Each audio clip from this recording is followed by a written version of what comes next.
Inspire അമിയിലേക്ക് എല്ലാവർക്കും സ്വാഗതം.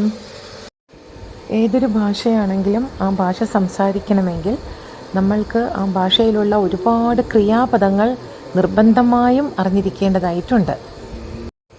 ഇന്ന് നമുക്ക് തുള്ളി തുള്ളിയായിട്ട് വീഴുക, ഇറ്റിറ്റ് വീഴുക എന്നൊക്കെയുള്ളതിൻ്റെ ഇംഗ്ലീഷ് വാക്ക് എന്താണെന്ന് നോക്കാം. തുള്ളി തുള്ളിയായി വീഴുന്നതിന് ഡ്രിപ്പ് എന്നാണ് പറയുന്നത്. വാട്ടർ ഈസ് ഡ്രിപ്പിംഗ് എന്ന് പറഞ്ഞാൽ വെള്ളം തുള്ളി തുള്ളിയായി വീണുകൊണ്ടിരിക്കുകയാണ്. The tap in the kitchen is dripping എന്ന് പറഞ്ഞാൽ അടുക്കളയിലെ ടാപ്പിൽ നിന്ന് വെള്ളം തുള്ളി തുള്ളിയായി വീണുകൊണ്ടിരിക്കുകയാണ് എന്നാണ് അർത്ഥം. You have to make a lot of similar sentences.